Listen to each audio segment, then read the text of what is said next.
Good morning, students. When he saw the face of Boli, when Bishambar saw the face of Boli, then he asked from his friend, "Have you noticed that there are poke marks on the face of Boli?"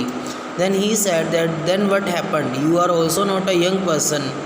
Then he said, "Maybe I am not a young person, but if Ramlal wants that I will marry with his daughter, then he has to give me 5,000 rupees."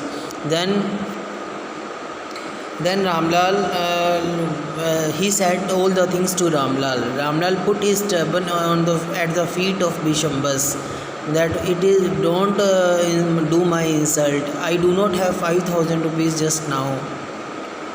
Please take 2,000 rupees.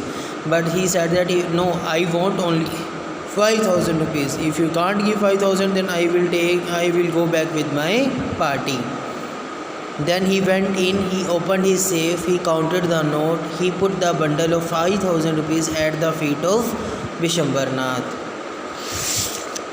Again, now there was a smile at the greedy face of Bishambarnath. Then he said, "Give me the garland, I am ready to marry with this girl." Once again the veil was slipped from the face of the bride, but this time her eyes were not downcast. She was looking up. She was looking at her husband, at her prospective husband, and in her eyes there was neither anger nor hate, and only cold contempt was there. Bishambar raised his garland to put around the neck of Boli, but before he could do so, he took that garland from the hand of Bishambar and threw it into the fire. Then he said, "Pitaji, I don't want," in a clear voice, and she was speaking so clearly that her all relatives, mother, father, brother, sister and neighbors were very surprised that she was speaking without stammering. "Pitaji, take back your money. I will not marry with this person." Ramlal was surprised, and the guests started to whispering, and all of them were saying that she is a shameless and ugly girl. "Boli," Ramlal said, "Boli, are you crazy? You want to disrespect your family? Don't you have regard for the izzat of your father?" Then he said, "For the sake of your izzat, I was ready to marry this old lame man. But now I don't want to have such person as my husband, who is mean, greedy and contemptible coward." Now when old woman said that she is a shameless girl, we were thinking that she is a harmless dumb cow. Boli turned at the old woman and said, "Yes, you were thinking that I am a dumb cow. That's why you were ready to give me to the young greedy and old man. But now the dumb cow is speaking. Now I can speak." Now Bishambarnath went back with his party. The confused bandsmen thought that this is the end of the ceremony, and they closed it with a sad song. Ramlal was fixed on the ground. He said, "What have you done? Now who will marry you in future, and what we will do with you?"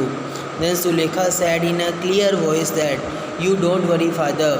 When you will be you and mother will be an old person, then I will serve you. I will serve you in your old age. You please don't worry about my future. I have some planning for my future, so that I can live happily. I can make your life also very happy. When you will be old, then I will serve you, and I will teach in that school where I have taught a lot." And she looked at her teacher. The teacher was standing in the corner, who taught her, who encouraged her, and she was watching the whole drama. Then she said, "Yes, Boli, of course you can teach in that school," she replied, and her smiling eyes was the light of a deep satisfaction that an artist feels with contemplating completion of her masterpiece. And what was her masterpiece? That she has increased Boli, and because of her engagement, she got her education, and now she was able to take stand for herself. That was her masterpiece.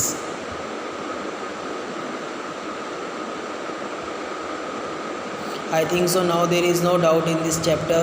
The chapter was very easy. All of you have understood this chapter. Thank you.